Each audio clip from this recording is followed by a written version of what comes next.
Steel flashes in the snow as Boromir's horn note dies, cut short not by arrow but by his own cry.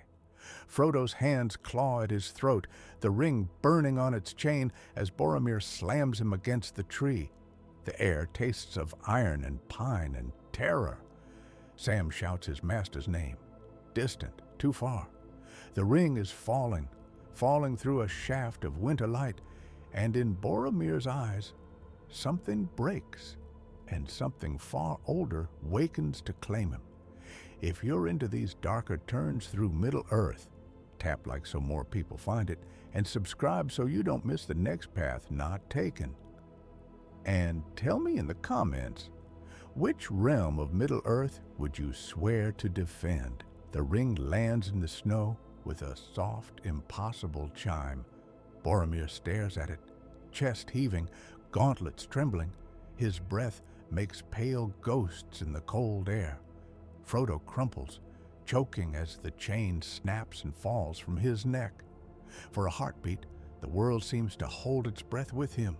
The bare trees, the distant crash of the Rauros, even the wheeling birds. Then Boromir moves. He drops to one knee, fingers clawing through the powder, brushing aside flecks of ice and dead leaf until bare skin touches gold. It sears him. His hand jerks back, but not quite free. The ring sticks like molten metal and spider silk, clinging to his palm. For an instant he tastes ash and old blood and triumph. Boromir, Frodo rasps, eyes wide with horror and hurt. No, Boromir's face twists, warring with itself. Snowflakes melt on his brow and run as sweat. The sound of the river roars louder, like some vast audience awaiting a verdict. His voice cracks. I only meant to save Gondor. He says it to Frodo, but the words feel spoken to someone else, someone listening in the silence behind his thoughts. The ring pulses against his skin. Images hammer his mind in jagged succession. The white city blazing with light, its banners unburnt black sails of Umbar broken and burning, Easterlings driven back beyond the sea of ruin, his father's shoulders unbowed, his own sword lifted in endless victory over nameless foes. He sees himself upon the walls, and all enemies before him break and flee. He sees a great eye, lidless and rimmed with fire, turned toward him. In that blazing gaze, Boromir sees himself crowned. He shudders. Frodo struggles to his feet, staggering. His hand goes blindly to his throat, to the phantom weight of the ring. Give it back, the hobbit whispers. Please. There is a heartbeat, just one, where the Boromir who laughed in the snow of Caradhras, who spoke gently to hobbits and dreamed of glory, rises like a drowning man toward the surface. Then orc horns sound in the distance, short, harsh blasts echoing through the winter trees. Boromir's head snaps toward the sound. Some last restraint gives way. Gondor is dying. The enemy gathers. The fellowship is already breaking. He closes his fist around the ring. It slides onto his finger as though it has always been meant to fit. He does not vanish. The world does. Color leaches out of the snow and sky. The trees wither in an instant, bark blackening, branches twisting as if in some sudden silent agony. The air goes thin and dry, tasting of soot. For Frodo, the light seems to drain away, sucked into a point where Boromir stands. Boromir gasps, then draws in a long breath, like a man tasting the sea for the first time. He sees everything. The men of Gondor on the walls of Osgiliath, their hearts pounded with fear and fading courage. Orc marches in the dark places of Mordor. The black ships harbored far down the Anduin. In the east, the legions of Sauron shifting like storm clouds. Above it all, the Eye, furious and suddenly unsure, searching the river's edge, and Boromir's gaze meets it. For a moment, it is as if the mountains ring with their clash. Will against will, pride against domination, hope against despair. Boromir's knees almost buckle. The ring tightens like a crown of thorns. And who are you, a voice breathes in the furnace of his mind, to take what is mine? Boromir is a captain of Gondor, son of the steward. He has stood against Nazgul and not broken. He has seen his city stare down ruin, white towers stained with the smoke of 1,000 pyres. He forces his spine straight inside his own skull. I am Boromir, he answers inside the burning dark, and Gondor will not be yours. The eye narrows. A pressure like a hand closes around his heart. Memories crack, distort. Faramir's face, Denethor's gaze, the white tower. All may be bent, all may be sharpened. Serve, the voice whispers, serve, and I will raise up your city as my spear. I will make you more feared than death. I will give you victory without end. Boromir feels the words sink into him like arrows. Victory without end. Gondor unconquered. His father's approval. The shout of his name upon every wall. He staggers back physically, boots sliding in the snow. To Frodo's eyes, his form has grown strange. Taller, somehow, his shadow stretching where no sun shines. Edges blurred, as if the world cannot quite decide where he ends. Boromir, Frodo whispers, stepping forward despite everything. He puts out a hand, small and shaking. Fight it! Please! Boromir looks down at him, and in the furnace of his mind, the eye laughs softly. See how they beg, it murmurs. Boromir feels his pity like a weight dragging him down, dragging Gondor down with it. He hears orcs drawing nearer, hears Legolas' bowstring snap, Gimli's curse, the panicked shouts of Aragorn calling Frodo's name. The fellowship is scattering like leaves before a storm. He has no time. I will take this ring, Boromir tells Frodo, voice low and strange, thrumming with hidden echoes. I will turn it against the enemy. Gondor will not fall. You have done enough, ring-bearer. Frodo's eyes fill with tears, not of fear, of something worse. I trusted you, he says, so quietly the trees almost swallow it. Boromir flinches just for an instant. Then he hears the orcs break into the clearing. Arrows hiss through the air. Boromir whirls, faster than any man should. Move! He sweeps up his sword with one hand, the other still clenched tight around invisible gold. Arrows seem to slow as they near him, drifting like falling leaves. He bats some aside with the flat of his blade, others burn to ash in midair. Crumbling in trails of gray dust, the orcs shriek, stumbling back. On the edge of the clearing, Aragorn bursts through the underbrush, sword drawn. He stops dead. Boromir stands amid a storm of arrows, cloak billowing in a wind no one else feels, his eyes lit from within by a faint, gold-white fire. The trees around him are withered black for several paces in a rough circle. Frodo stands at its edge, very small and very still, face turned up in horror. Boromir, Aragorn says slowly, every muscle taut. What have you done? An orc captain roars and charges, scimitar upraised. Boromir does not turn.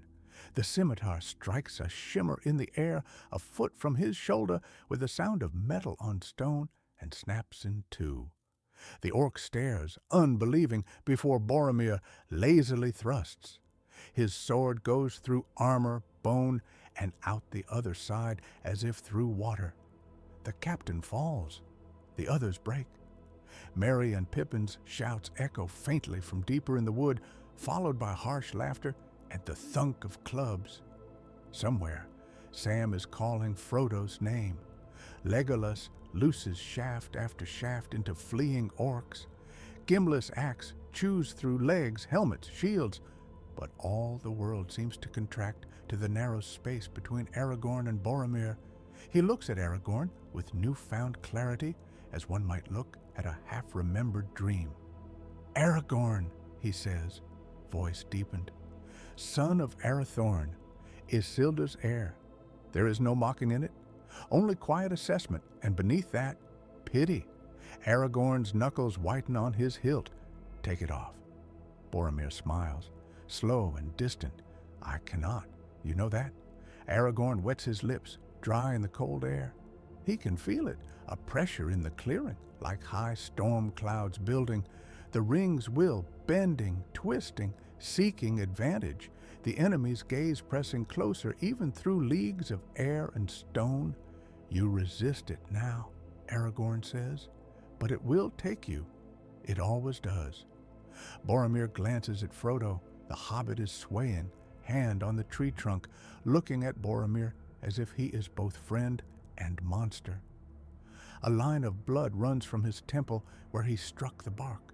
His other hand still reaches uselessly for something that is no longer his to claim. I see more clearly than ever I did, Boromir answers. Do you not feel it? He is afraid.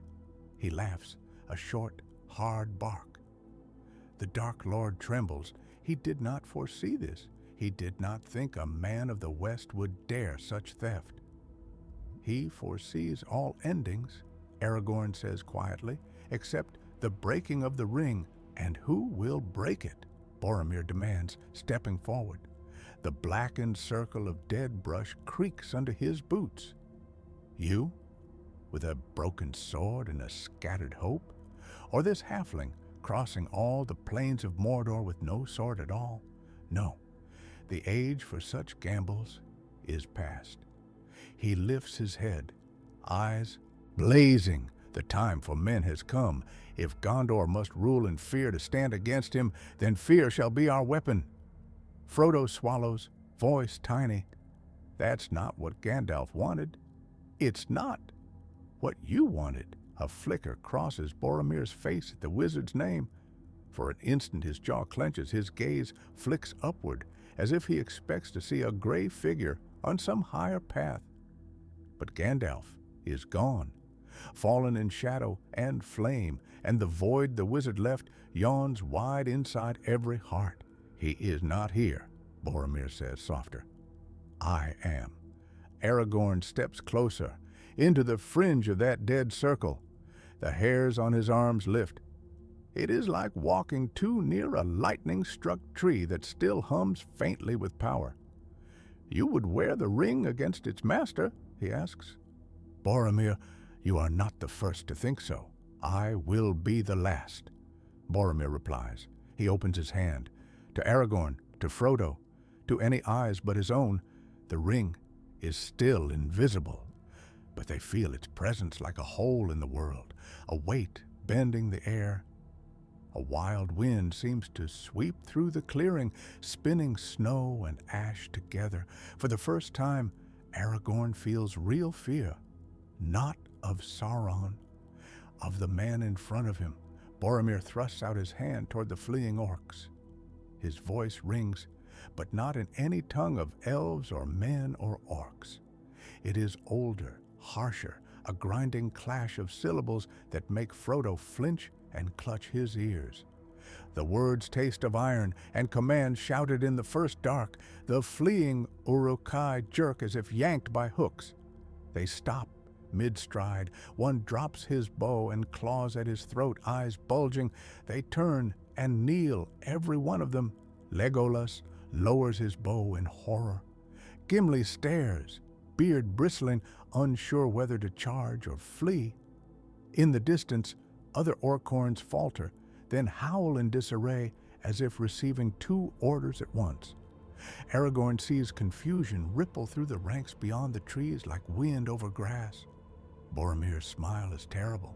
See, he murmurs, they fall before me.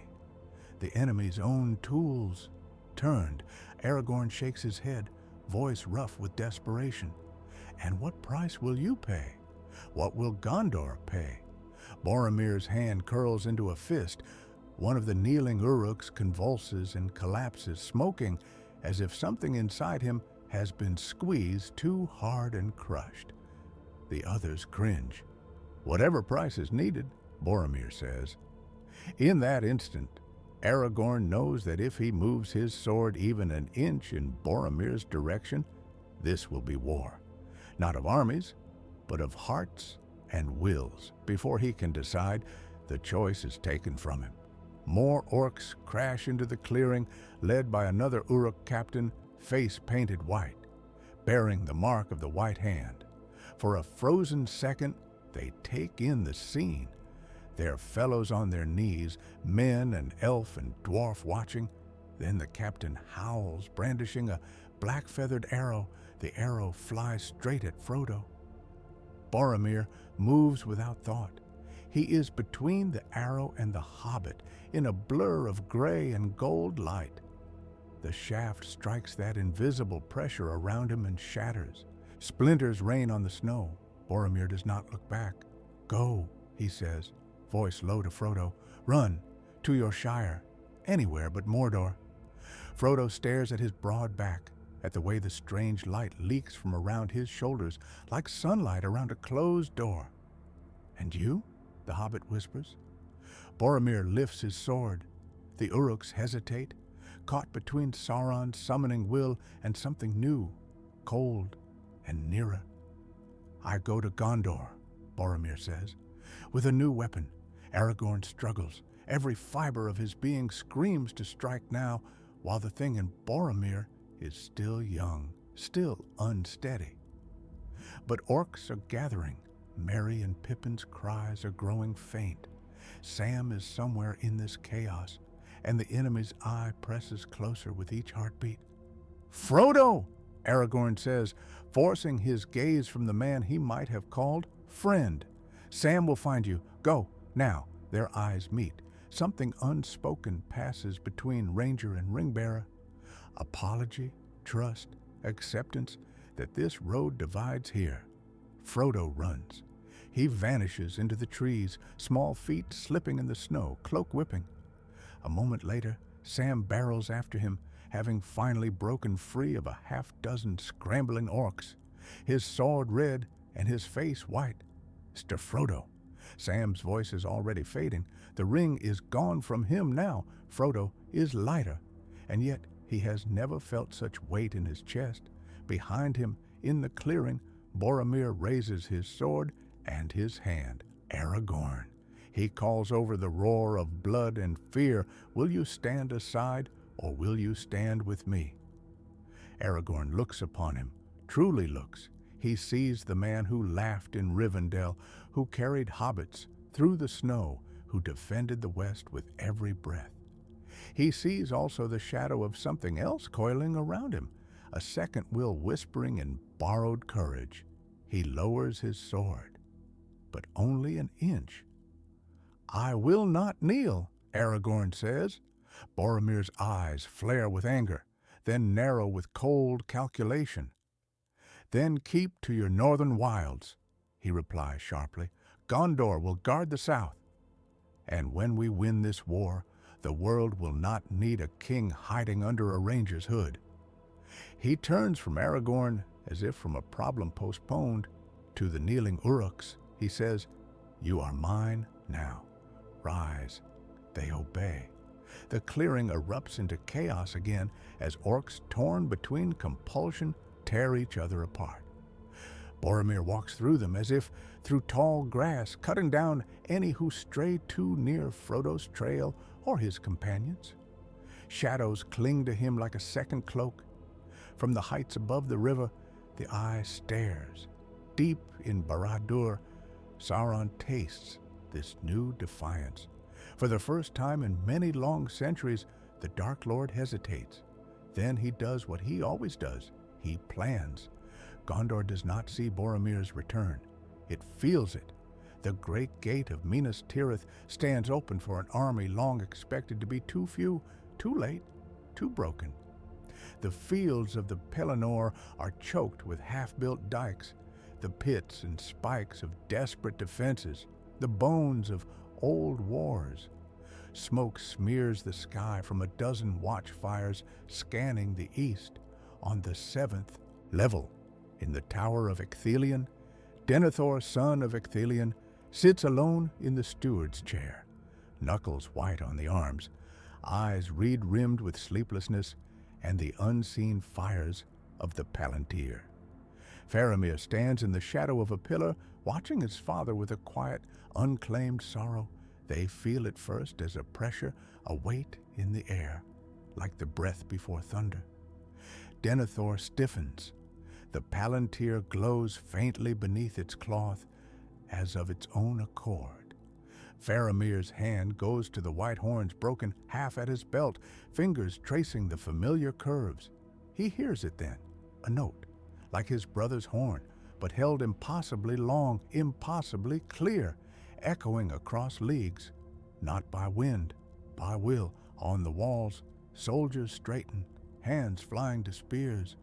In the markets, bakers and weavers and children pause, eyes turning east. In the houses of healing, Athelas leaves tremble in their bowls. Boromir crosses the Pelennor not as a captain returning from perilous errand. He comes as a storm. At his back marches a host of men in arms, battered by long struggle and grim hope. Southron raiders turned, rivermen rallied, soldiers of the garrisons who did not break. Mixed among them, to the horror and fascination of all who see, stride great Uruk-hai and lesser orcs in disciplined files, their foul faces twisted, not with glee, but with something like fury turned inward, driven by a will that is not their own. "Open the gate," Boromir commands when he is close enough for the watchmen to hear. They open it. How could they not? He moves with a strange, terrible grace, every step certain.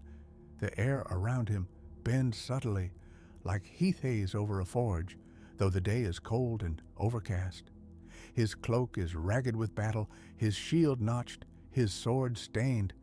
But he bears no wound. No arrow has touched him since the snow beneath Amon Hen. At his finger, unseen, the ring gleams. Above, on the high balcony, Denethor grips the stone rail. "Boromir," he breathes. Faramir's heart lurches. He lives. He takes 2 steps forward, then stops. Something in his blood, something old and Númenórean, senses the wrongness like a sour note in a once-beloved song. Boromir strides into the city as if into a long-claimed inheritance. The people of Minas Tirith press near, held back by spears and fear. They see their champion returned with a might that makes their fear feel almost like safety. Whispers race. He slew a host of orcs alone. He broke their lord's spell. He walks with shadows. He is blessed. He is cursed. Children peer out from behind their mother's skirts, wide-eyed, as Boromir mounts the long way up through the circles of the White City, stone underfoot and banners above. He hears their thoughts without listening. The ring opens their hearts to him like pages in an old, too-readable book. He tastes their terror, their flickers of hope. He could crush any one of them with a thought, snuff a life like a candle. He does not yet.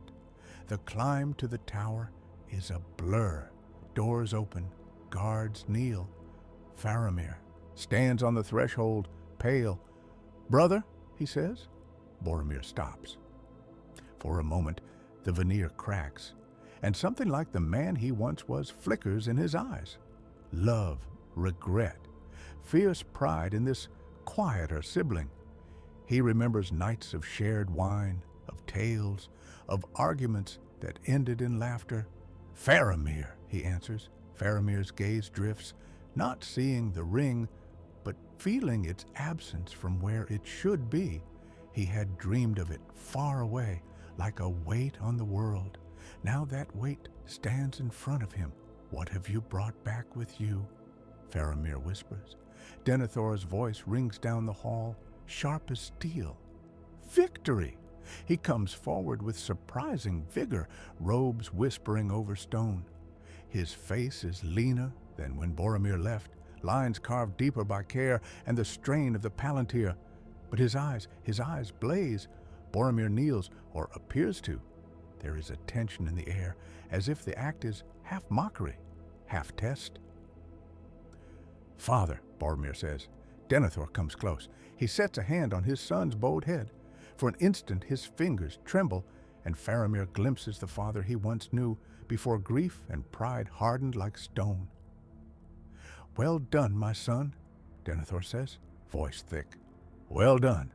He raises his gaze over Boromir's bent form, to the strange shadow wreathed around him, to the disciplined ranks of half-enslaved orcs beyond the gate, to the whisper of ancient power tickling his mind like a remembered vision. He has used the Palantir for long now, it has almost broken him. But that very contact leaves him more attuned to the will of the enemy than most. He feels it, the vast, prowling hatred of Sauron. And somewhere, very near, a smaller, bright, defiant flame. "You took it," Denethor says softly, almost to himself. "You dared." Boromir lifts his head. The father meets the son's eyes and sees in them both mortal courage and something other. Older, coiled, and watchful, a quick, savage joy sweeps Denethor. "You will save us," he breathes. Faramir steps forward, alarm breaking through his habitual restraint. "Father," Denethor rounds on him with sudden ferocity. "Be silent. You do not see." He turns back to Boromir, almost fevered. "With it, we can command the tide. We will break them before our walls. We will not yield one stone, one child, one breath. The line of stewards will not fail." His voice rises with each phrase until the hall vibrates with it. Boromir stands. "You will not be the only one to command, Father," he says carefully. "There is no insult in it, no rebellion, only a simple statement of fact." Denethor's smile does not falter. "Of course," he answers. He thinks, "I will bend this power to my will through my son. I will not be supplanted by any wizard, any upstart king, any shadow. The ring will be tool, not master." The ring, listening, hums with amusement. Outside the White City, in the air over the Anduin, unseen currents clash. Sauron tests the new resistance, sending thoughts like probing spears. Boromir, bolstered by pride and desperation, and the stone will of Gondor behind him, turns them aside for now. In the deep places of the world, things stir. The Nazgul screech into the sky, their path veering slightly from what was once foreseen. They no longer hunt only a hobbit on a lonely road. They hunt a stolen power, amplified by a city of old kings. Far away, two hobbits and a gardener tumble through bramble and shadow, chasing a road that has changed beneath their feet. Frodo sits by a small fire under the boughs of a dark evergreen, hands trembling so hard Sam has to hold the bread for him. Night presses close, full of distant drums and a new unsettling stillness. "He took it," Sam says, as if speaking it aloud might make it less real. "Bless me, but he took it right off your neck." Frodo stares into the flames. "I gave it to him," he says at last, voice hoarse. "In the end, I let him go." Sam frowns. "You didn't have a choice, Mr. Frodo. He was different. Fierce as a warg he was. And those orcs." Frodo shakes his head. "That's not what I mean." He closes his eyes. In the emptiness where the ring used to be, on his chest, in his mind, something echoes. Not the clamor of Sauron's will, not the constant whisper of promises that tried to fray his resolve. Instead, a distant thunder, like surf on black shores, the clash of great wills like storms colliding. He feels Boromir, faint as starlight. He feels Gondor. "I chose not to try and take it back," Frodo whispers. "I chose to trust that somehow he might use it for good." Sam stares, aghast. "But that's not what this is for. I know." Tears prick Frodo's eyes. "But I saw him. I saw how much he loved his city. The ring, it doesn't make that love false. It twists it, uses it. I thought, maybe his love would be stronger. He doesn't say the other thing, That part of him felt relieved to let the burden pass into other, broader hands.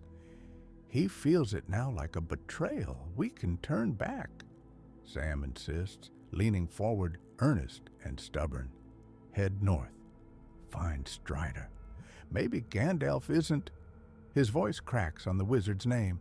We could rally the others. Go to Rivendell. Think of another way. Frodo shakes his head. Even without the ring, he says slowly, tasting the words as he speaks them, the road to Mordor is not closed. The Black Gate. It's not the only way. He looks at Sam. Gandalf trusted me to see this through. If the ring stays in this world, someone must go to the fire, or all will be in vain. Sam frowns. But how, if he's wearing it? Frodo stares into the dark between the trees. I don't know, he admits. Not yet. But I feel... He hesitates. I feel drawn, south, east, as if the ring's path pulls us still, like a scar in the world we can follow, even if the wound has moved. Sam huffs, but his eyes soften. Then, with you, wherever that path goes, whether there's a ring at the end of it or no. Frodo manages a shadow of a smile. Thank you, Sam. High above them, unseen, a Nazgul passes, searching. It circles once, twice, shrieking in frustration, before being dragged away by a stronger summons, the stolen power blazing. Now, like a challenge atop the White City, the hobbits slip through the dark, unmarked by Sauron's eye. For now. In Rohan, Theoden King sits slumped upon his throne, as once before. The whispers of Grima Wormtongue wound about his thoughts like damp cobwebs. But even through the fog, something shakes him, a tremor in the air. A distant tug on old allegiances. Rohan has always watched Gondor. The lines of kings may have diverged, but the old oaths run deep. On the throne beside him, Eowyn's hand clenches on the armrest, knuckles white. She does not know what it is she feels, only that it is like a gust of cold wind through a long, stale hall. Grima pauses mid-sentence, tongue still forming some poison about the folly of war. He licks dry lips. Do you feel that, Worm? Eowyn says sharply. Grima's black eyes glitter. A shadow passes in the east, he murmurs. Perhaps the Lord of the Black Land stirs in his tower, or perhaps something else rises to rival him. Grima has his own master. Saruman watches the east with his own cunning devices. In the tower of Orthanc, the white wizard frowns, hand hovering over the palantir. What have you done, Denethor? He mutters. He has seen glimpses. Boromir falling, Boromir dead. Now the pattern snarls. A new brightness has bloomed in his sight, blinding, masking old lines of possibility.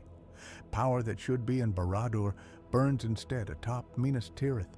Saruman's old ambitions, carefully pruned and cultivated, twist in a new direction.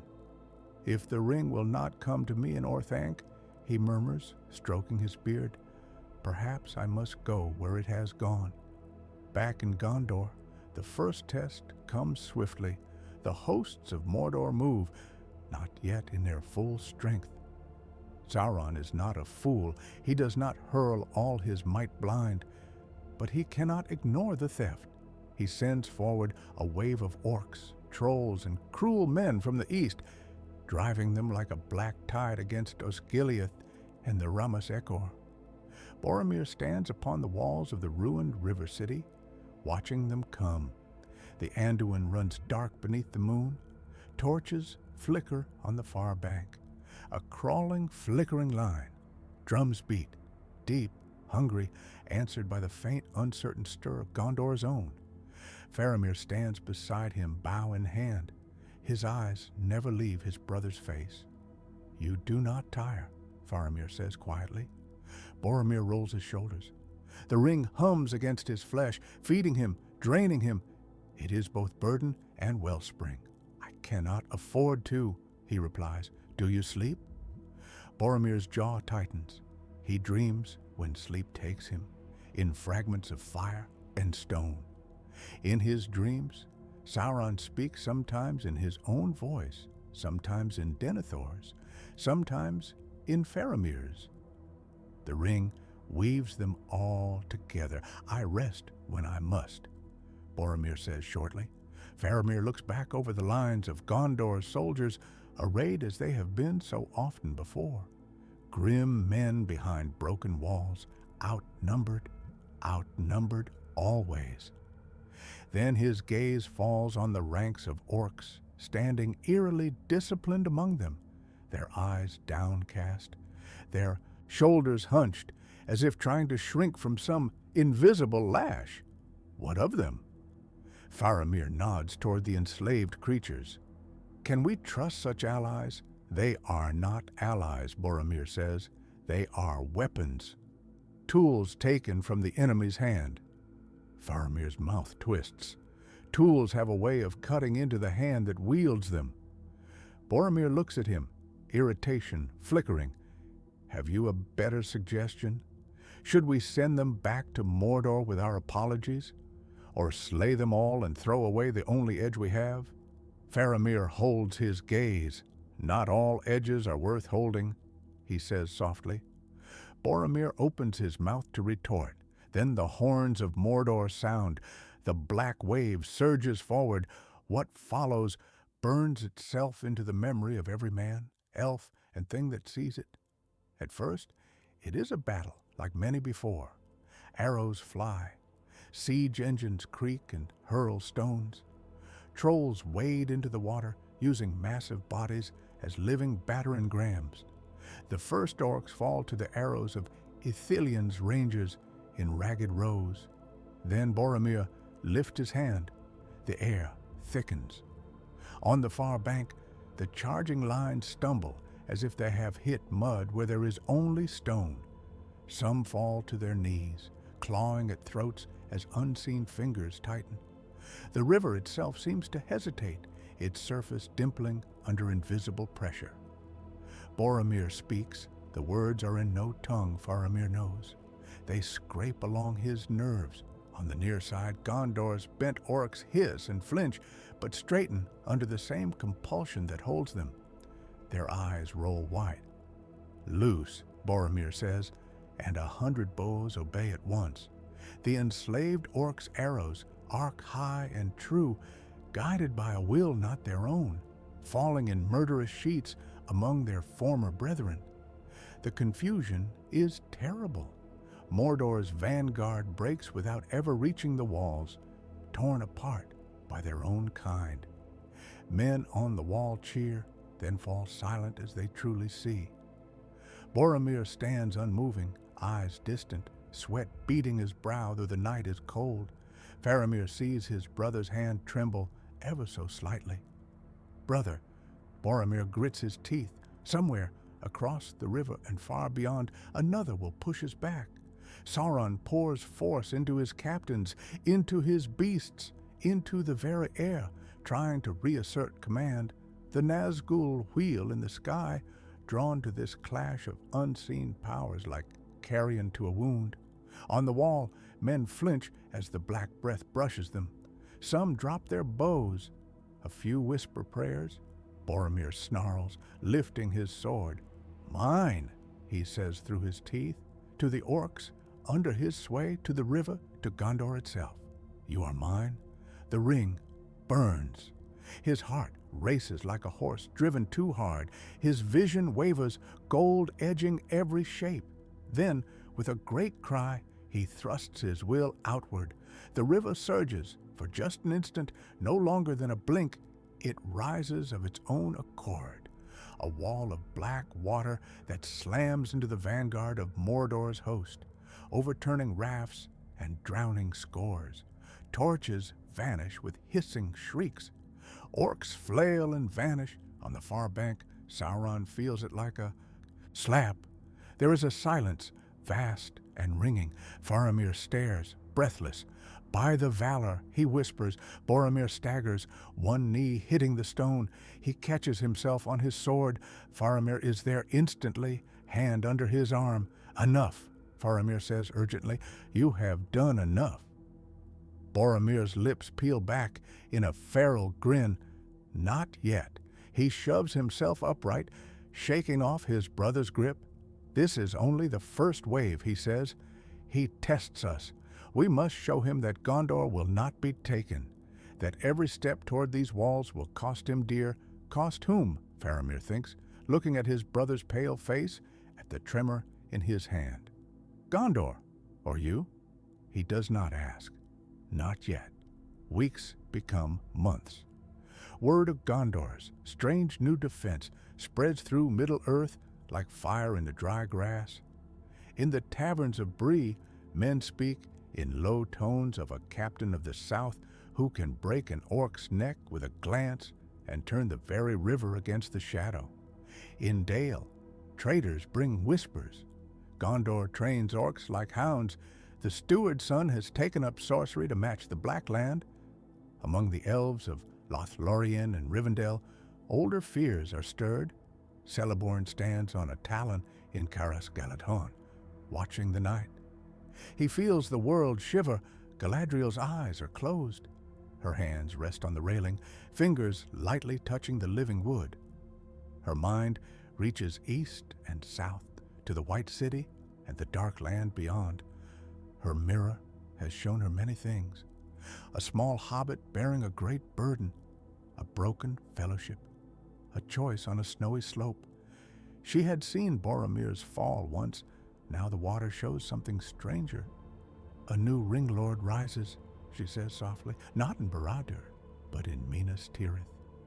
Celeborn's mouth tightens. We knew this was always the greatest danger, that men in their haste and desperation would take what is not meant for any of us to wield. "He is not wholly lost," Galadriel murmurs. Celeborn glances at her, startled. "You perceive so much darkness wrapped about him." She nods, distant. "Yes, but also within that, a flame that is not the enemy's. Pride, yes, blindness, love twisted into obsession. He walks the very edge of a precipice. A hair's breadth, perhaps, still stands between him and the full fall." "And what of Sauron?" Celeborn asks. "He will not suffer a rival." Galadriel's gaze turns deeper, as if looking not only outward, but inwards through time. "He gathers," she says, "but more warily than before. He must now conquer not only in the field, but in hearts. He will seek to turn this Boromir, to make of Gondor a second Barad-dûr, not an opposing tower, but a twin, a hand within a hand." Celeborn's hands tighten on the rail. "And if Boromir resists, then the war will be longer, harder, and all the more terrible for those who stand between these two towers of will." She thinks of hobbits on unknown roads, especially the small. Rohan does not stand untouched. Saruman, seeing his own designs imperiled by the rise of a new power in Gondor, moves more swiftly. No longer content merely to weaken Theoden and gnaw at the Rohirrim from within, he flings his Uruk-hai westward with greater haste. The battle at the fords of Isen is bloodier than in the story told before.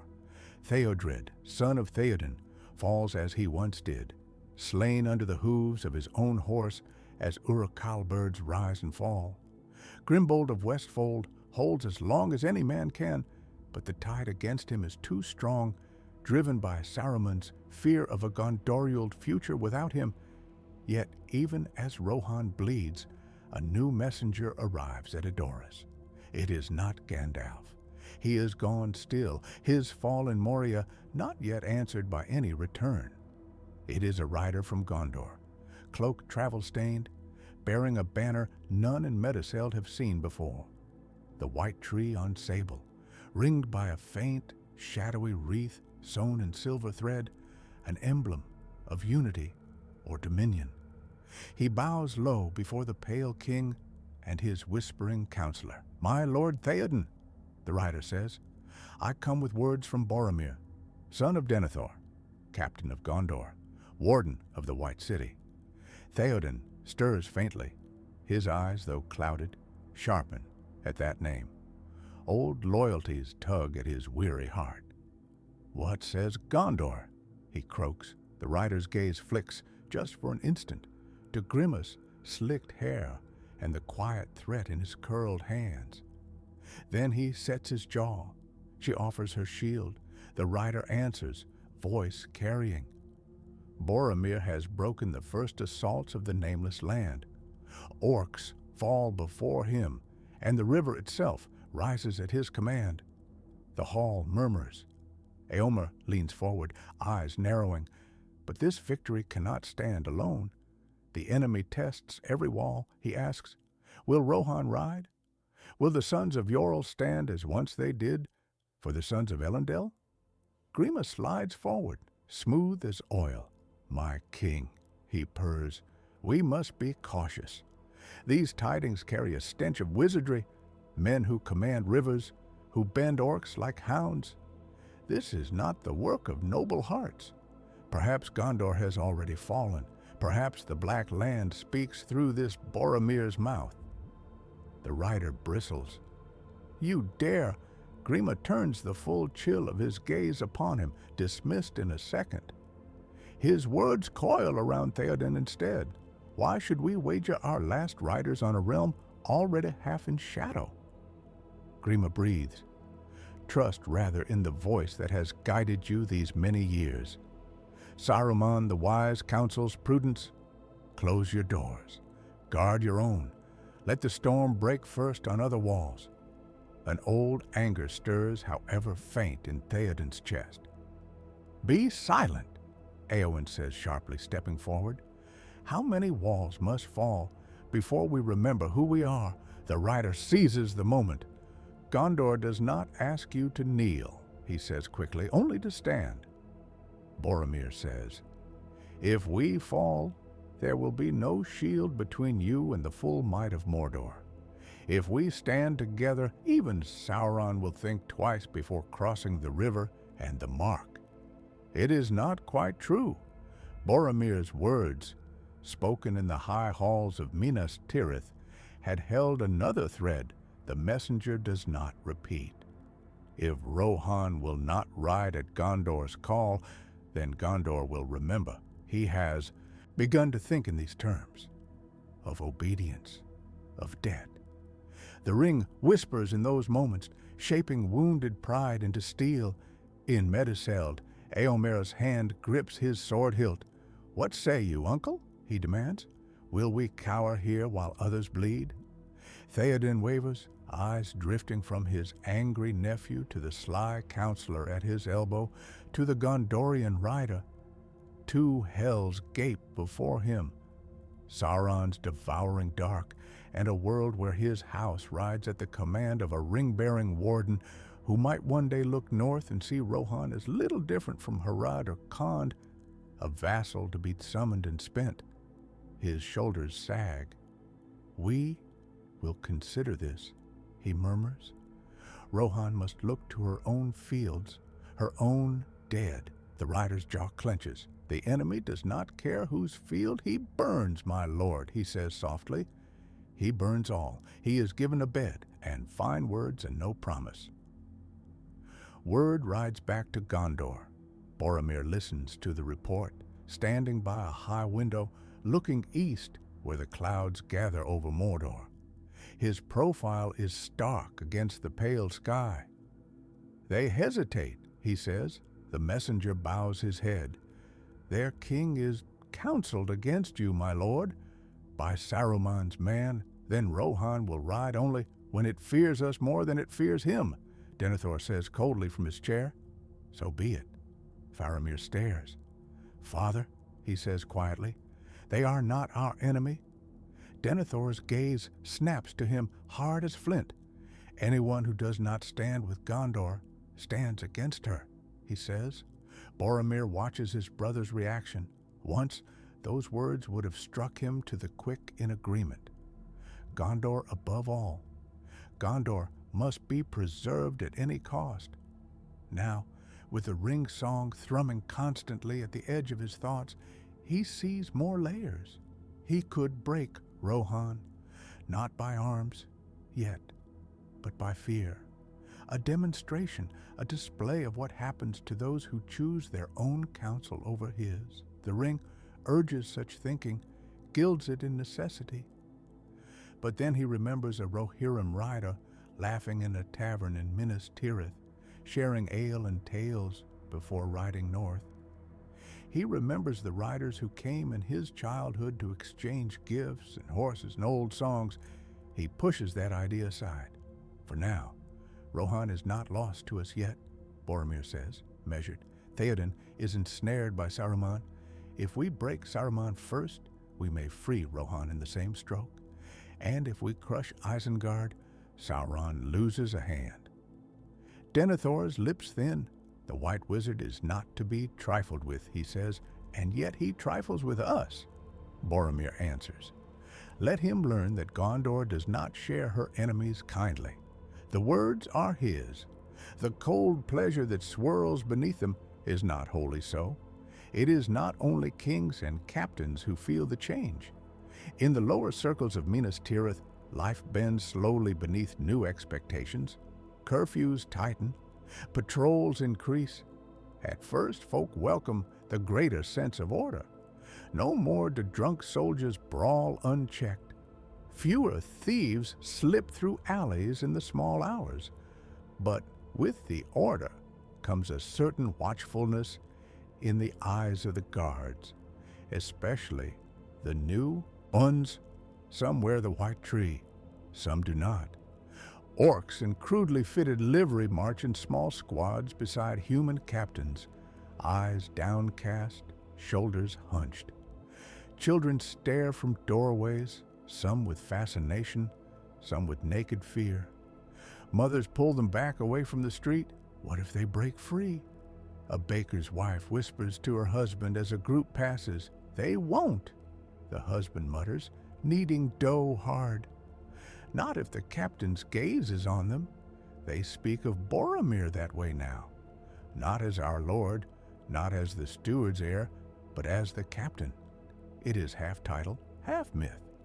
Men tell stories of how he burned a Nazgul from the sky with a glance, how he walked alone on the Pelennor and no orc dared draw near. Some are true, some grow with retelling. All feed into a new kind of reverence, not of love, of fear-tinged awe. In the sixth circle, in a cramped house with a small, rare garden, a healer named Almiel closes her shutters each night with a little more care. She used to go often to the houses of healing to tend the wounded, to share laughter with the other healers, to argue gently about herbs and splints. Now she goes more rarely. The wounded who come these days are different. More Orcish faces on the cots, less human. Men with eyes too bright, too haunted, who speak in sleep of rivers rising and walls cracking under invisible strain. One night, she is summoned to the citadel itself. A private audience, the messenger says breathlessly, with the captain. He needs healers he can trust. Her pulse hammers. She follows him up and up, past circles of increasing stone and silence, until the air thins and the stars seem nearer. In a small chamber off the great hall, she finds Boromir alone. He is staring at his own hand. "You are a healer?" he asks, without turning. "Yes, my lord," she says, trying to keep her voice steady. "Almiel, daughter of—" "I do not care whose daughter you are," Boromir says, not unkindly, simply exhausted of the niceties that used to mark his station. "Can you mend what is broken?" "Sometimes," she answers. He turns. She understands in that moment why men follow him. His presence fills the room, a thing almost tangible. His eyes blaze with a cold, steady light, banked, but not out. Lines of strain bracket his mouth. He looks older than he did weeks ago. "What ails you, my lord?" she asks quietly. He opens his hand. To her eyes it is empty, but she feels the wrongness radiating from it like heat. The skin is unmarked, but something in the way he holds it, too stiff, too deliberate, tells her this is not a simple cramp. When I use it, Boromir says slowly, it burns. When I do not, it whispers. When I sleep, it seizes my dreams. I wake with my heart pounding as if I have run all night. He meets her gaze, searching. Is there a herb for that, healer? He asks, a ghost of wryness in the words. She swallows. No, she says, but there are herbs that can bring dreamless sleep, that can ease a racing heart. He nods, half to himself. I cannot afford dreamless sleep, he says. The enemy does not rest. If I soften, he presses. If I yield, he takes. Only when I am vigilant does his eye pause in its search. She cannot feel Sauron's gaze. She cannot know if this is truth or the ring's self-justifying lie. What she sees is a man on the edge of breaking. Even a drawn bow must lower sometimes, she says softly, lest it snap. His mouth quirks. I am no bow, he answers. I am the wall. He turns away, dismissing her gently, as one might lower a kindly, useless hand. Leave what you think might help others, he says. Not me. Almiel leaves a pouch of herbs anyway. A week later, she hears that the captain has banned the use of certain drafts among the upper ranks. Anything that dulls fear, that blurs thought. We cannot afford softness, the new edict says. Only clarity and resolve. Fear is becoming policy. Beyond Gondor's expanding shadow, two hobbits crawl into Mordor by the back door. Frodo and Sam stand upon the broken stairs above the path of Cirith Ungol, breath steaming in the thin, foul air. The sky is a lid of ash. The stink of the land, sulfur, old blood, and something like rotten metal, clings to their tongues. They have come not with the ring, but in its wake. They have followed a trail of battles and tremors, the spoor of a world being reshaped by clashing powers. Sauron's eye is turned outward, to the Anduin, to Minas Tirith, to this upstart ringlord who dares defy him not by stealth, but by strength. For now, the dark road through his own lands is thinner watched. Shelob still waits. She feels them as motes in her web, faint and unwelcome, but the great spider also senses the larger presences beyond the mountains.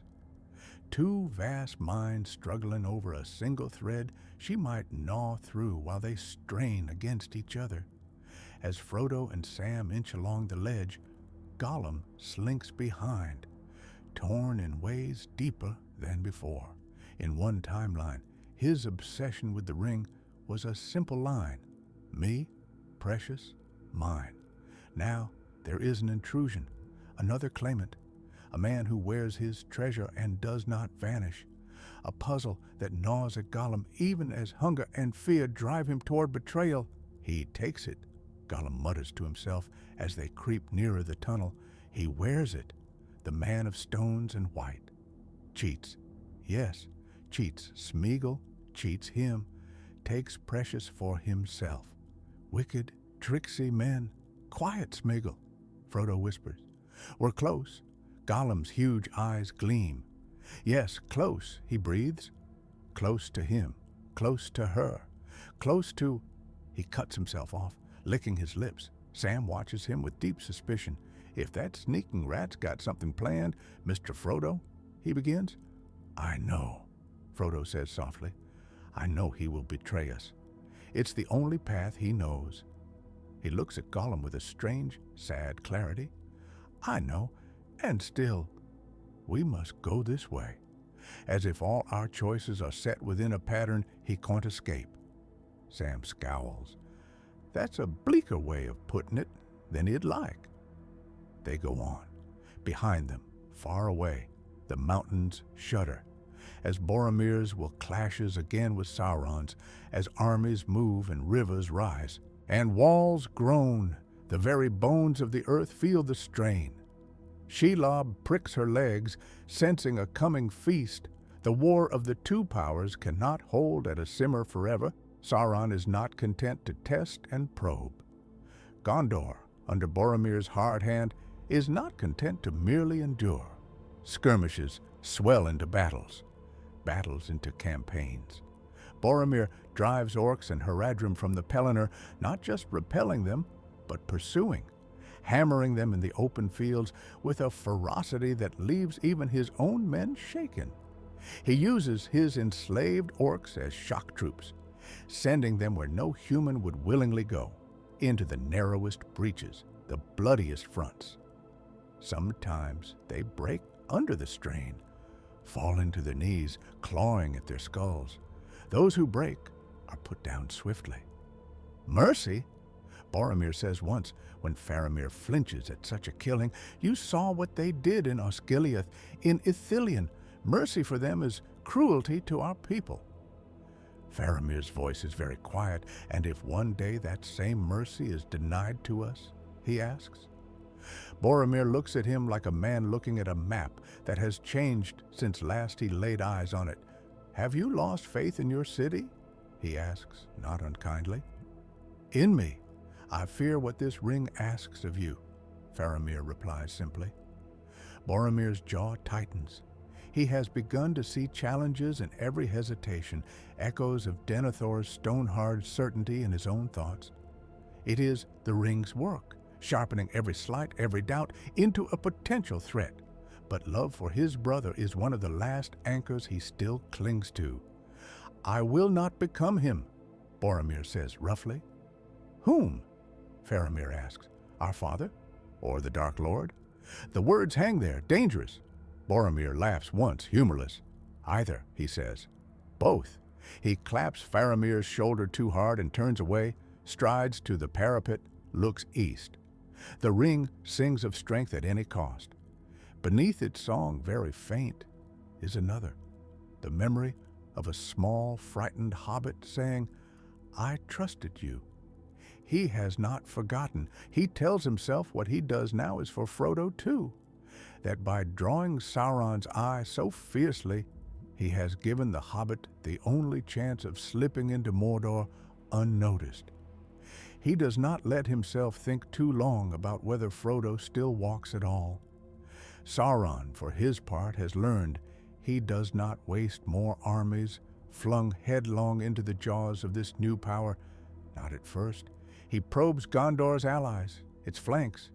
He sends more wraiths westward on quieter errands. Mouths spewing doubt slip into the ears of men on far borders. Boromir commands not only the enemy's beasts, but his mind. How long before he turns upon you? He whispers through dream and ill chance. In Dale and Erebor, strange accidents befall trading caravans bound for Gondor. In the south, among the corsairs, golden promises find greedy ears. Sail up the Anduin and claim a city ripe with treasure and riven by fear. He reaches to Rohan. Grima wakes one night from a dream of a white tree whose roots bleed black. In the dream, Boromir stands beneath it, smiling, while at his feet something small and gray curls into ash. When he reports to Saruman by secret means, speaking into dark water in a hidden bowl, the wizard listens intently. The forces of Mordor will swell to break against Minas Tirith soon, Saruman says.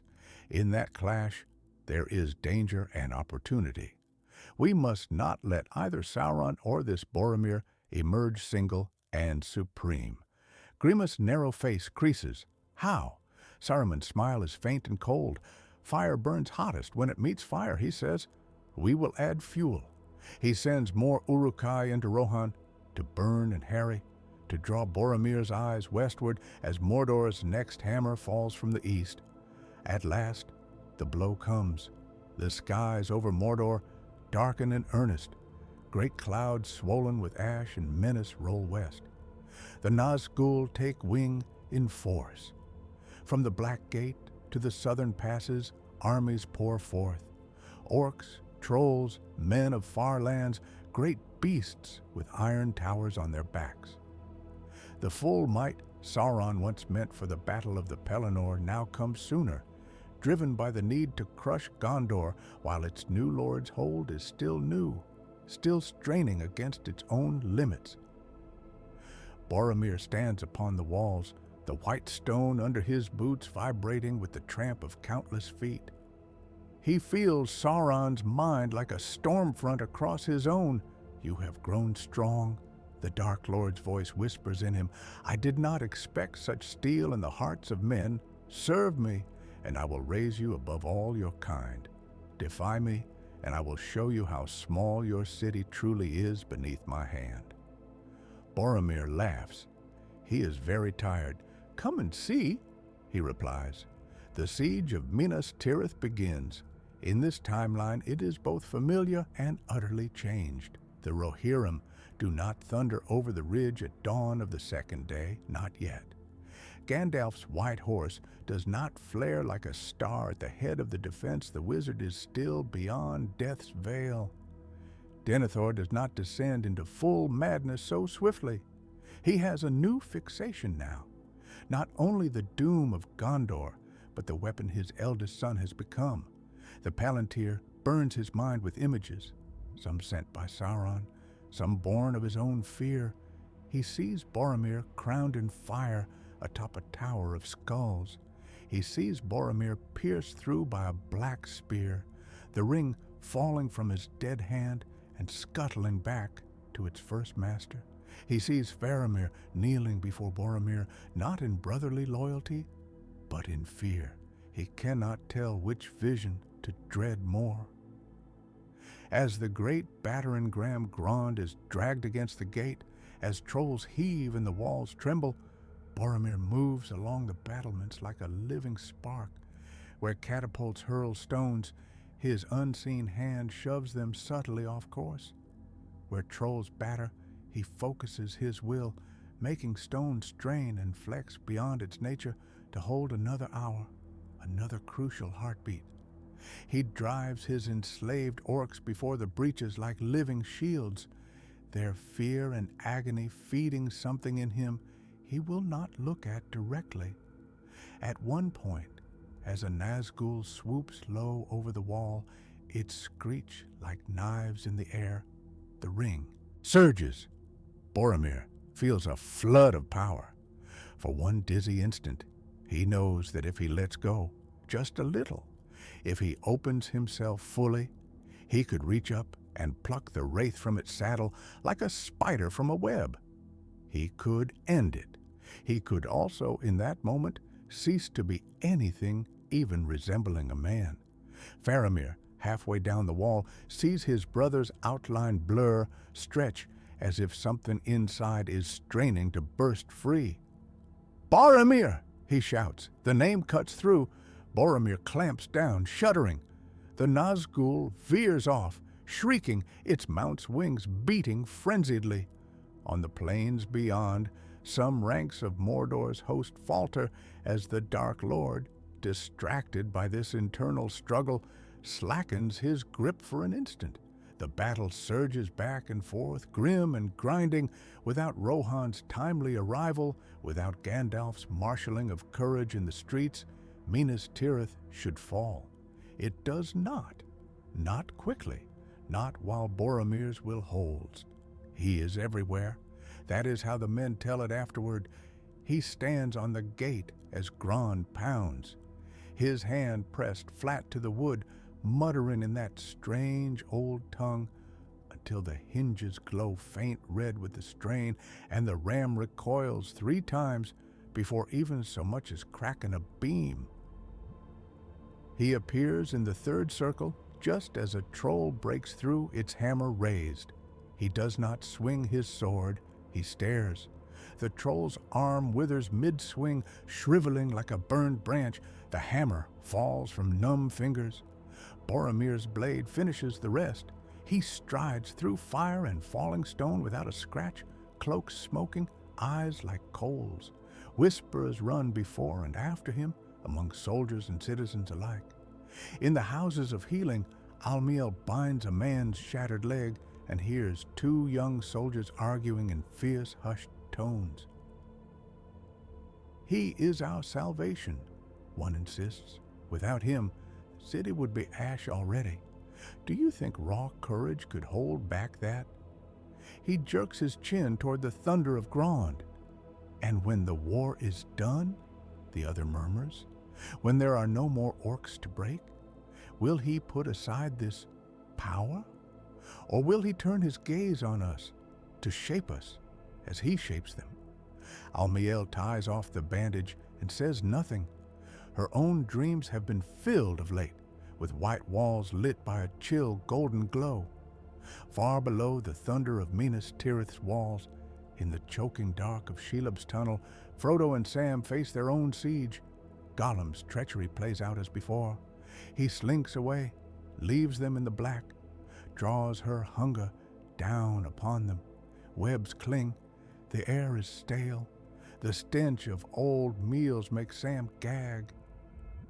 When Shelob comes, she is vast and terrible and hungry, yet even she feels the tremor that runs through the stone at a particularly fierce clash of wills far away. For an instant she hesitates, some old dim fear of greater powers stirring in her beast brain. Frodo and Sam use that heartbeat. They do not have the file of Galadriel in this path. They never passed beneath her trees. No soft elven light flares to blind the darkness.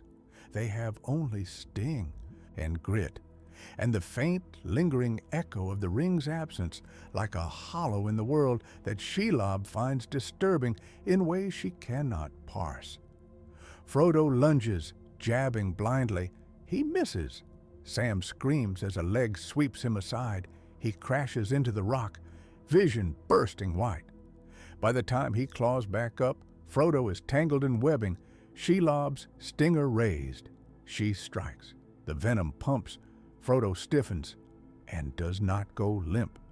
Shelob's stinger stutters against his chest, the poison swirling in his veins. But the place where the ring hung for so long over his heart against his skin has been marked deeply. The wound there is not flesh deep, but world deep. The ring burned into him a kind of shadow scar. Shelob's poison, born of old lesser darkness, meets that scar and writhes. Frodo screams. It is not the scream of one dying, but of one being torn between two shadows. Sam, in a fury like he has never known, hurls himself at Shelob. He drives sting deep into her belly. The great spider shrieks, legs flailing. As she rears, Sam stabs again and again, tears streaming, shouting words he doesn't even hear. "Get away from him," he howls. "You leave my master alone?" Shelob, wounded beyond even her monstrous endurance, slams against the tunnel wall. Stone cracks. With a last horrid screech, she retreats, oozing black ichor deeper into her lair. Sam stumbles to Frodo. His master lies bound, rigid, eyes half open. "Mr. Frodo," Sam whispers, wringing his hands. "Mr. Frodo, don't you leave me." Frodo's lips move. "Cold," he rasps. So cold. Sam feels his skin. It burns and freezes at once, as if the air around him is out of joint. Shelob's poison fights with the ring's old wound, and between them they hold him on a knife edge between life and death. Sam remembers tales of elves, of kings with healing hands. There is no such help here. He does the only thing he can. He cuts Frodo free of the webs, slings him over his own small shoulders, and stumbles on deeper into Mordor, bearing not only the weight of his friend, but of a wound no herb can salve. Behind them, in the higher world, another hobbit-bearer's choice has rewritten all chances. Here, Sam grimly forges one last impossible chance through a land that may soon be crushed between two tyrannies. The siege breaks at last, not by relief from Rohan. The Rohirrim, harried and delayed by Saruman's intensified assaults, reach the Pelennor late in scattered numbers, some already cut down in Westfold and at Helm's Deep, which fell harder without Gandalf's hand. not by some miracle of light at dawn. It breaks because two great forces can only strain against each other for so long before something snaps. Sauron overreaches. In a final, furious effort, the Dark Lord pours much of himself into a single assault. All 9 Nazgul dive together, shrieking. A battering wave of mental force slams against Boromir. The ring screams like metal under too great stress. For a moment, Boromir buckles. The main gate splinters inward. Trolls roar and surge. Minas Tirith teeters on the brink. Boromir stumbles to the top of the ruined gate tower, broken stone shifting under his boots. His vision swims. Blood runs from his nose. Surrender! Sauron's voice roars through his mind, so loud Boromir feels his skull might crack. Bow, and I will spare your people. I will make your city the first of my vassals. Refuse, and I will flay your soul and wear it as my cloak. Boromir laughs, choked. He looks down at the ruin below. Men fighting trolls in the streets, women and children cowering in doorways, orcs, his orcs, tearing at chains around their minds in this moment of divided will. This city belongs to its people, he says aloud, throat raw. Not to you, not even to me. He is not sure he believes that last part anymore. He says it anyway. He takes a step forward, out into empty air above the broken gate. Faramir, climbing after him, screams his name. Boromir falls. For one stretched instant, he is suspended above the clash of steel, the crash of stone, the screams. Time slows. He rips off the ring. To mortal eyes, nothing changes. To the powers watching, everything does. He does not drop it. He holds it in his hand, bare, visible at last, a small, plain band of gold glinting in the smoky light. Below, in the streets, some eyes lift, feeling something, a pressure loosening. A held breath exhaled. Sauron lunges. The Dark Lord's will pours through the unseen space between Barad-dûr and the falling man like a river through a sudden breach. This is the chance he has waited for. The ring bared, its bearer unshielded. The ring sings, loud and clear, power old and deep, wakes fully. Boromir feels himself burning from the inside out, his veins molten, his bones light. He could drop it. He could slip it onto his finger and be gone, more than he was, less than a man forever. In that instant, he sees faces. Frodo, trust breaking. Sam, eyes wide with determination. Faramir, sorrowing. Denethor, hungry. Little children in the lower circles, clutching stale bread. Éowyn, perhaps, on some distant hill. Blade bright, Eomer's fierce eyes. Theoden's weary crown. He sees Gandalf falling, falls with him, remembers the fear in that wizard's old eyes as shadow took him. He sees also what Sauron offers. Gondor unburnt, its enemies broken, its banners ruling the world. Men kneeling not in chains of iron, but of devotion, because fear and victory have taught them no other way. The ring wants him to choose either to slip it on and be Sauron's rival, soon his slave, or to keep it bared and let Sauron reclaim it, ending the game. Boromir, son of Denethor, captain of Gondor, does something neither expected. He clenches his fist around it and directs not his will outward, but inward, at his own heart. For Gondor, he says, lips cracked, he pulls.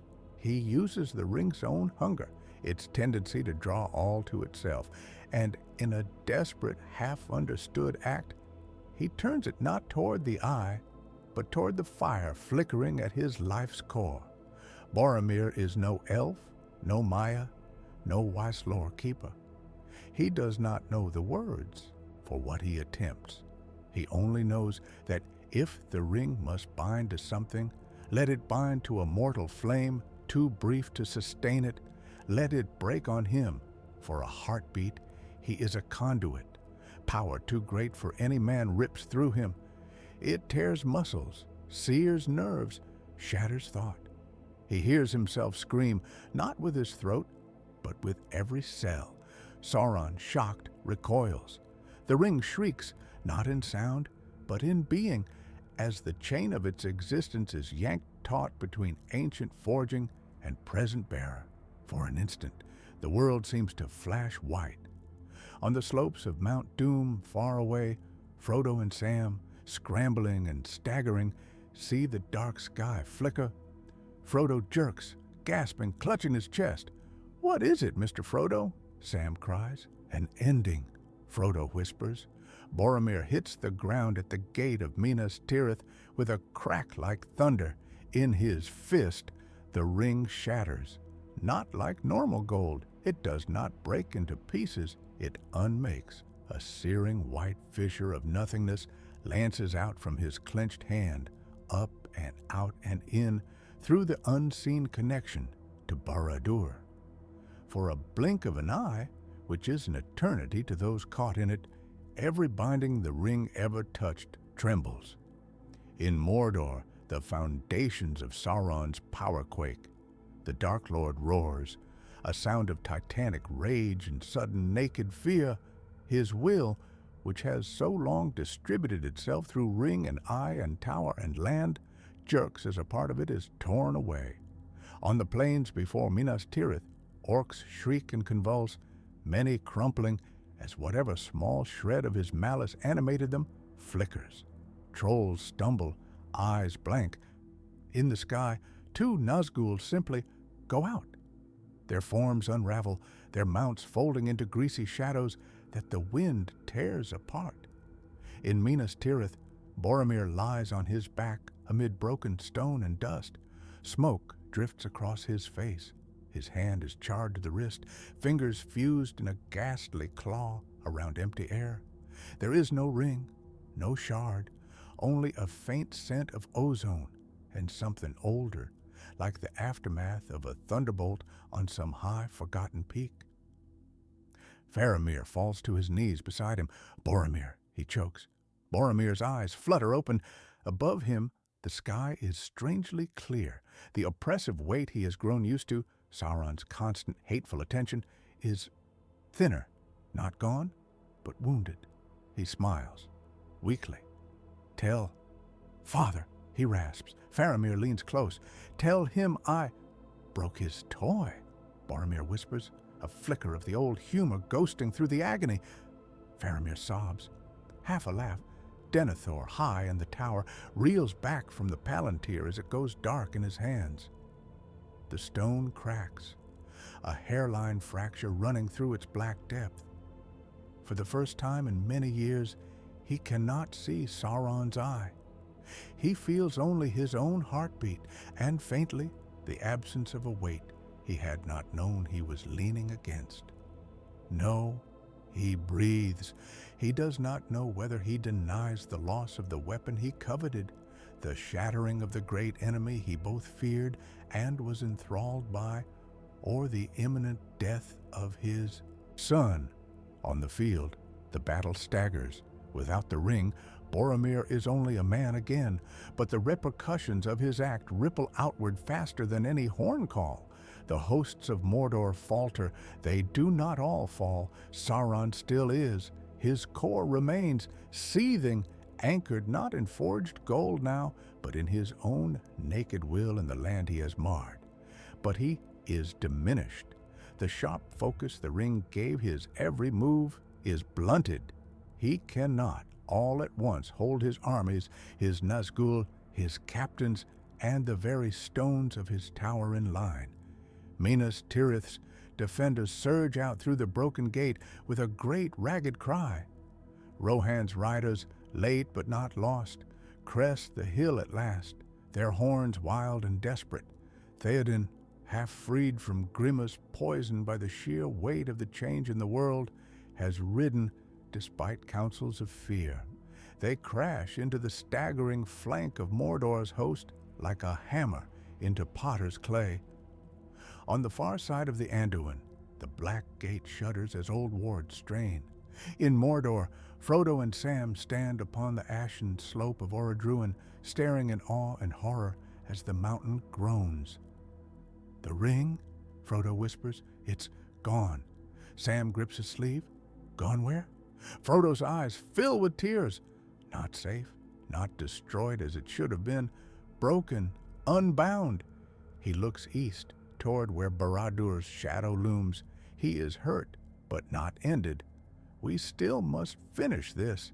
Without the ring as a single focus, without its lure drawing all things to one doom, the path before them is less clear, more perilous in some ways. They cannot simply cast a single object into fire and be done. Now, they must walk into a wounded land and help put down a wounded god. "Do we go on, Mr. Frodo?" Sam asks. Frodo looks back down the mountain to the struggling armies, to the shaken towers. "Yes," he says, "because whatever world comes out of this, it will need people who remember what we almost became. Boromir dies. There is no escaping that." Faramir holds his hand as his breath rattles. Denethor stumbles down from the white tower at last, robes askew, eyes wide in a face suddenly old. He kneels in the dust beside his eldest son, heedless of watching eyes. "Boromir," he says, voice breaking, My son." He reaches to touch the ruined hand, then jerks back as if burned. "What have you done?" Denethor whispers. Boromir looks up at him, gaze clearer than it has been since he first put on the ring in the snow of Amon Hen. "I did," he says slowly, "what you sent me to do. I went to the council. I tried to bring back a weapon." He coughs, blood on his lips. "It was not meant for us. I see that now." Denethor shakes his head wildly. "Without it, we are naked before the East. You have left us with nothing." Boromir's eyes flick to Faramir. Nothing," he whispers. His fingers cling to his brother's. "The world will fear us less now," Boromir says. "Perhaps it will learn to love us more." He smiles, faint and lopsided. "Guard them, Faramir," he breathes, not with fear, with hope. Faramir nods, tears streaming. He cannot speak. Boromir's gaze turns inward. For a heartbeat, he feels again the ring's vast perspective. But now, it is not a seductive promise. It is a hollow echo. He sees the height of Minas Tirith not as a throne from which to look down, but as a wall from which one might look out, a watchman, not a tyrant. He dies with that thought. His last breath is not a curse or a boast, it is a sigh of release.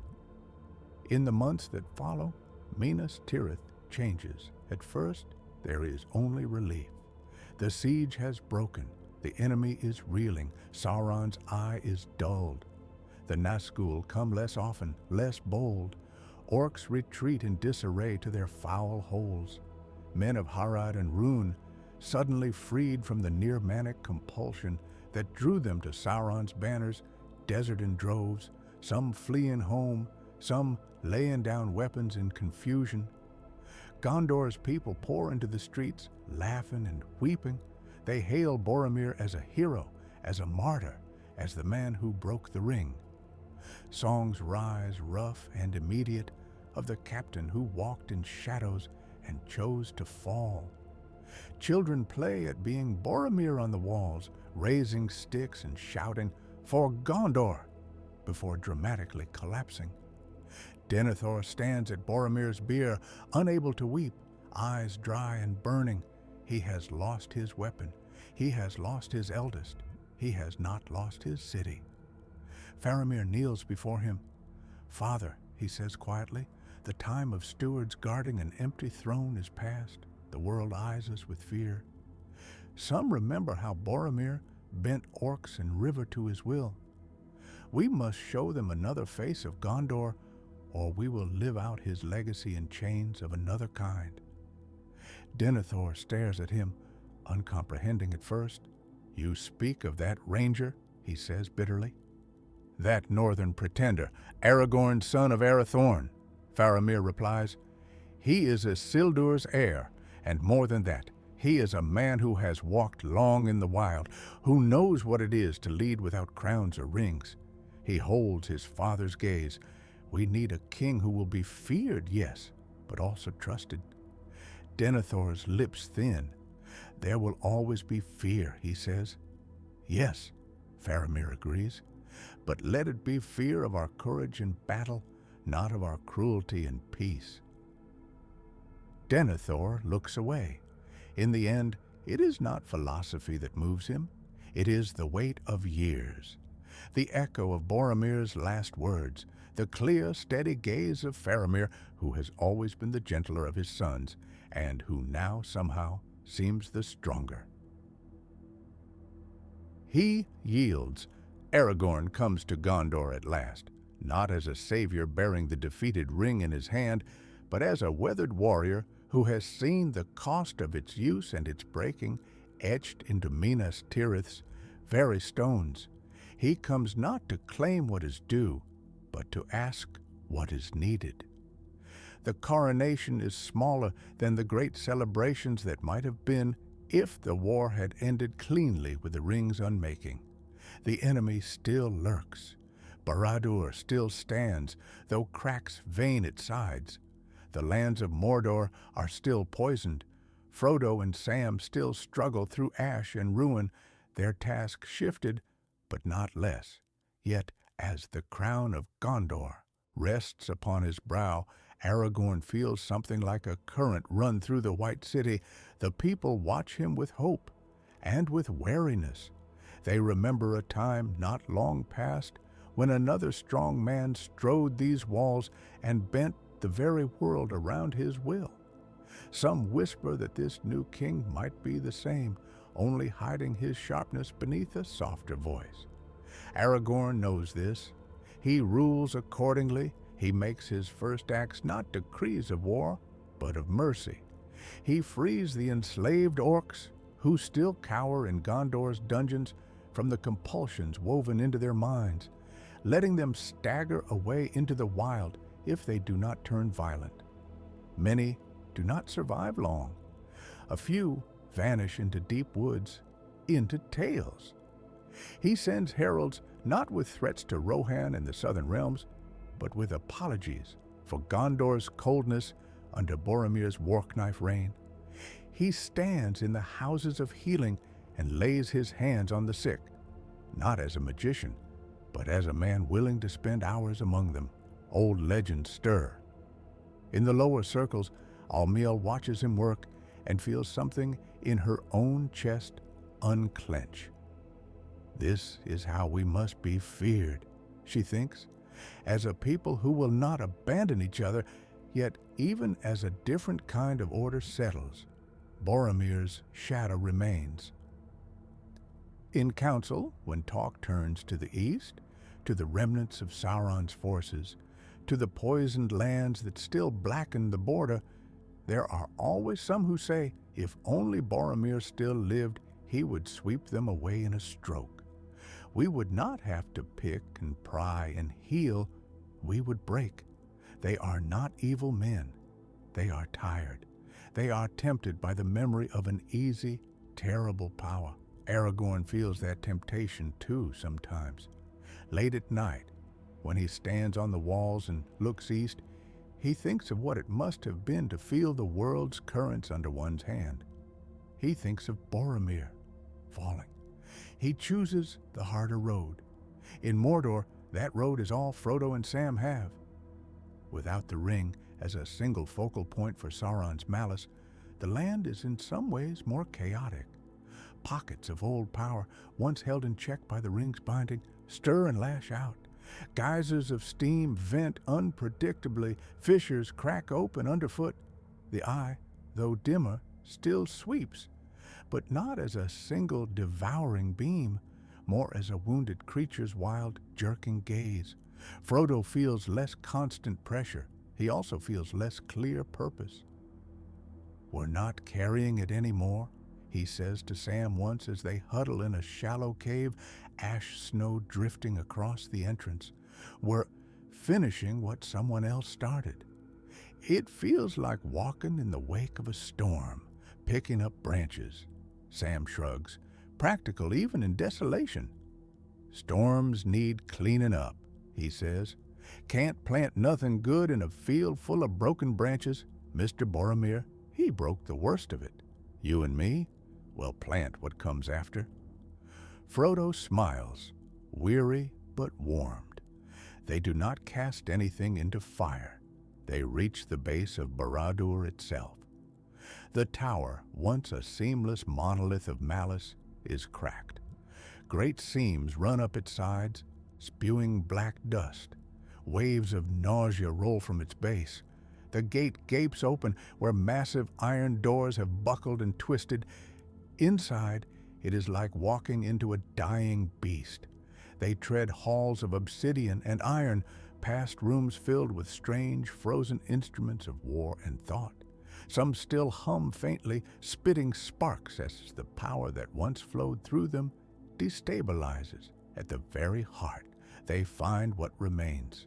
Sauron is not a form they can pierce with sting. He is not a presence they can strike with staff or spell.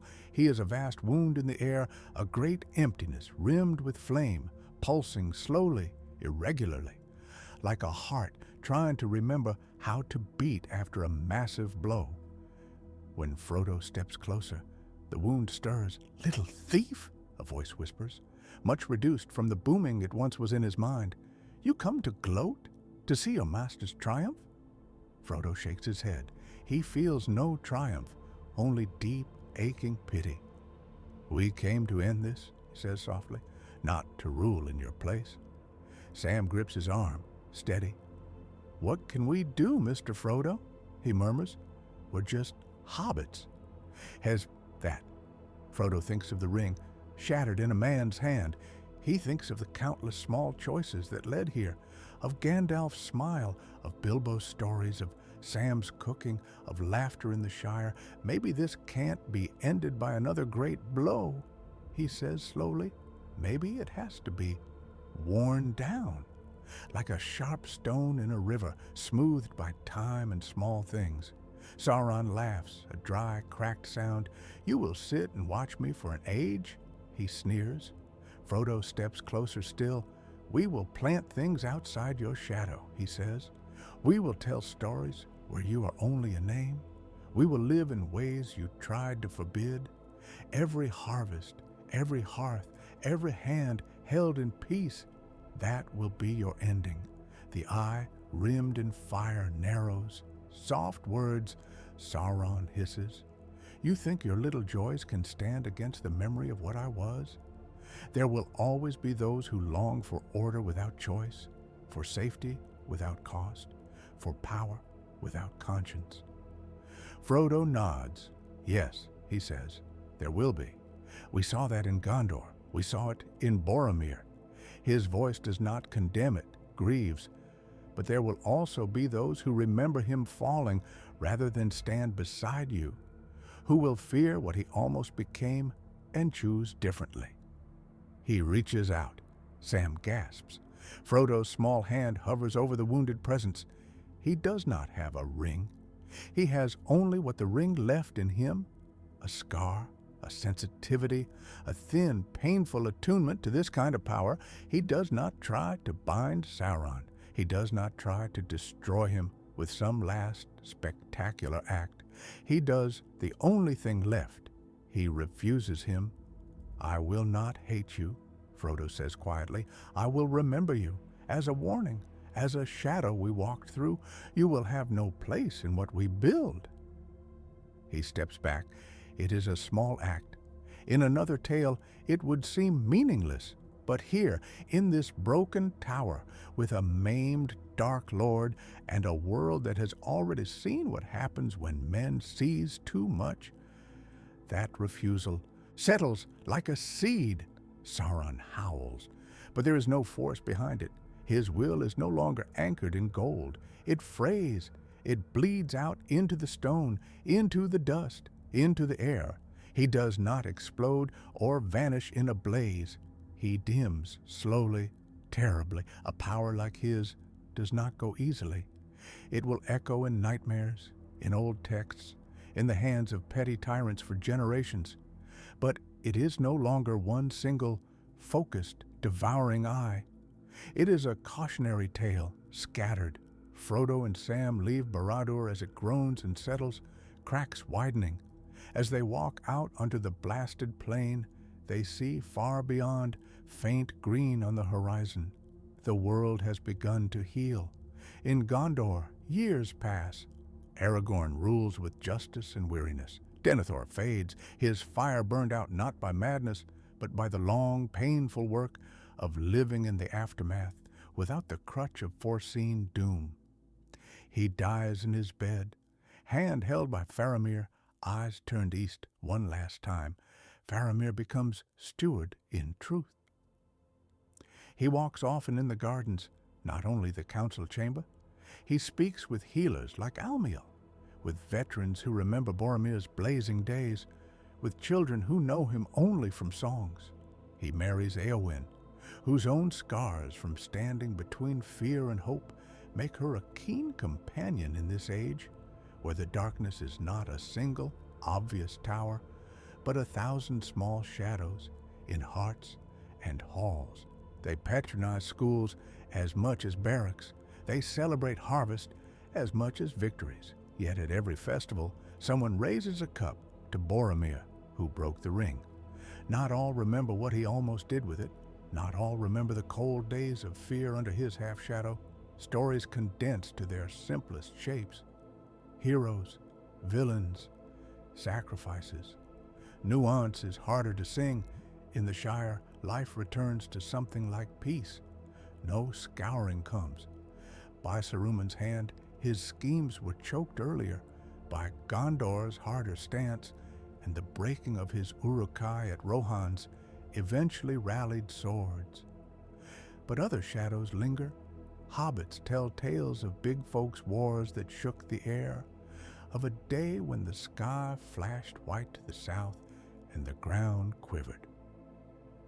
Frodo sits often by the party tree, quill in hand. He writes not only what happened, but what almost did. He writes of Boromir at the river, of a man who loved his city so much he tried to force the world to spare it.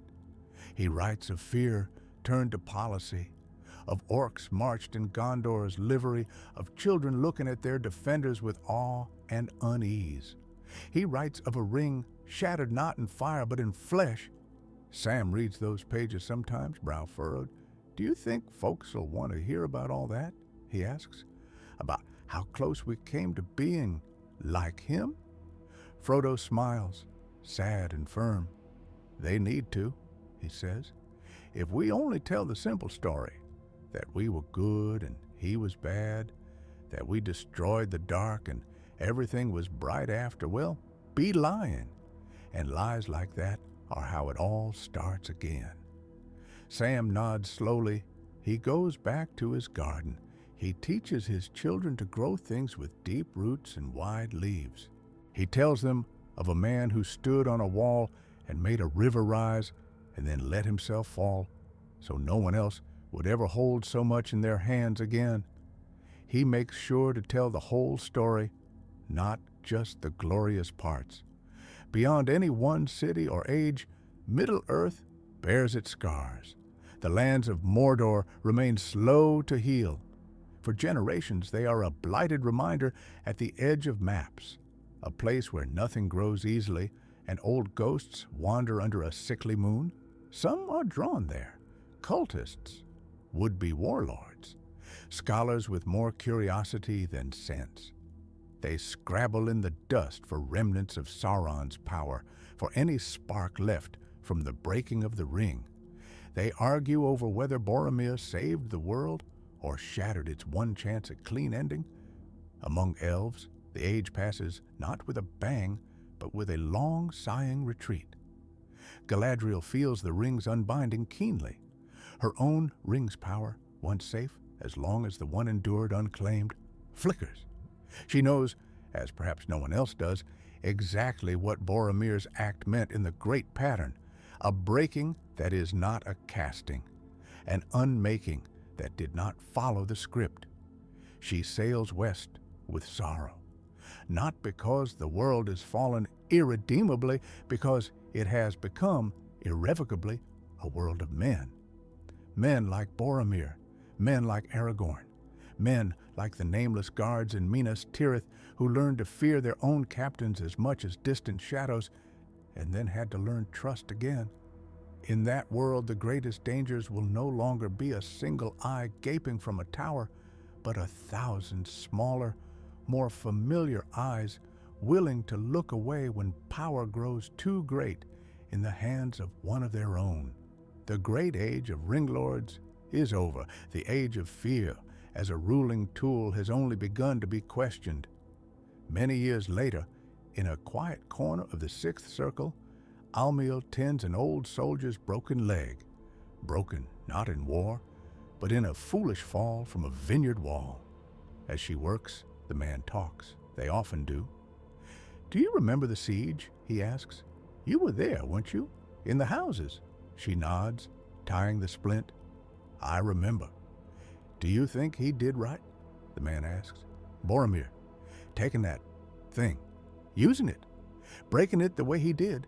Almiel sits back on her heels. She thinks of fear and safety, of her children's eyes, of orcs marching in files, of a city that learned to hold its breath when its own captain passed by. "I think," she says slowly, "that he did the best he could with what he understood, and then, at the end, he chose to give it up." The man frowns. "So, was he a hero or a villain?" Almiel smiles. Faint. "He was a man," she says, "and that might be the most frightening and hopeful thing of all." She steps out into the late afternoon. The light falls soft on the white city stones. There are laughter and hammers, songs and arguments, markets and lessons. No great eye watches from the east. No ring hums under any hand. But somewhere in the city, a child raises a stick and shouts, "I am Boromir, fear me." His friends laugh and counter, "I am Aragorn, I forgive you." The game goes on. Above them, the sky is wide and empty, save for clouds. For now, far to the east, beyond the scarred plains of Mordor, a seedling pushes through stony ground. Its leaves are very small. Its roots are stubborn. It has no name yet. It does not know of rings or eyes or captains. It only grows slowly in the thin light of a world that has once chosen to break a weapon rather than wield it. And when the wind passes over it faintly, as if from a great distance, it carries with it not a scream, not a boast, but the echo of a man's last ragged breath as he let go of power and fell. The world does not remember the sound, the soil does, and that is where the next age will grow.